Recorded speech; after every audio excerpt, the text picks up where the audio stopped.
పశ్చాత్తాపమే కానీ మారు మనసు కాదు. ఈ రోజున అనేక మంది ఏం చేస్తారంటే తాము చేసిన పాపము ఏడ్చి ఒప్పుకుంటారు,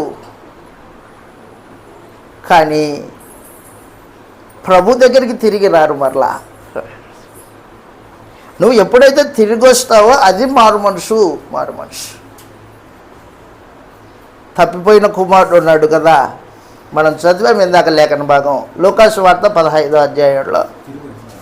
తప్పిపోయిన కుమారుడు ఆస్తినంతా తండ్రి దగ్గర సమకూర్చుకొని వెళ్ళాడు దూరదేశానికి వెళ్ళిన తర్వాత అక్కడ ఆస్తి వేషాలతో పాటు మొత్తం తినేశాడు, ఖర్చు అయిపోయింది.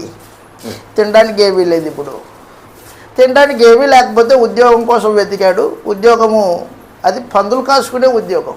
వాస్తవానికి యూదులు పందులు అసహ్యపడతారు. పందులు కాసుకునే ఉద్యోగంలో పెట్టబడిన తర్వాత ఆకలేస్తుంది. ఆకలేస్తే తినడానికి ఏముంది, పందులు తినే పొట్టు. పోయి యజమాని దగ్గర అడిగాడు, ఆకలేస్తుందండి.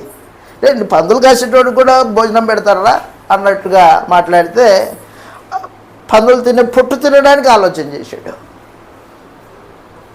అక్కడ తన తండ్రి ఇల్లు జ్ఞాపకానికి వచ్చింది. అది అరే, నా తండ్రి ఇంట దాసులకి భోజనం ఉంది,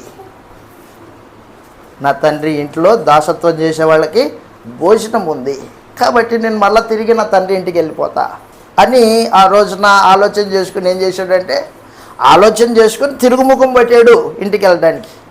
ఇంటికి వెళ్ళేటప్పుడే ఏం చేశాడంటే, నేను నా తండ్రికి కుమారుడుగా ఉండడానికి కాదు, హక్కు కోల్పోయాను. అప్పటికే హక్కు లేదు, కుమారుడుగా ఉండే హక్కు కోల్పోయాను. ఇక దాసుడిగా పనిచేస్తా నాయన, నేను నీ దగ్గర దాసుడిగా పనిచేస్తా అని ఆలోచన చేసుకొని మనసులో తిరుగుముఖం పట్టాడు. అది మారు మనసు అంటే. మారు మనసు అంటే అది ప్రవర్తనలో మార్పు, ఆలోచనలో మార్పు జరగకోకుండా, ప్రవర్తనలో మార్పు జరగకోకుండా మారు మనసు కాదు. నువ్వు చేసిన పాపము దాన్ని ఒప్పుకోవడము పశ్చాత్తాపమే. పశ్చాత్తాపం కేవలం అక్కడికి మాత్రమే మారు మనసు అనిపించుకోదు. మారు మనసు అని దాన్ని రుజువు చేయాలంటే ఏం చేయాలి? నువ్వు పాపాన్ని ఒప్పుకున్న తర్వాత, పాపము దేవునికి నీకు మధ్యలో విరోధంగా ఉంది కాబట్టి నువ్వు వెంటనే వెళ్ళి దేవుణ్ణి ఆశ్రయించాలా. అయ్యా, నీకు విరోధంగా పాపం చేశాను. లూకాసు వార్త 15వ అధ్యాయంలో, లూకా గారు రాసిన సువార్త 15వ అధ్యాయం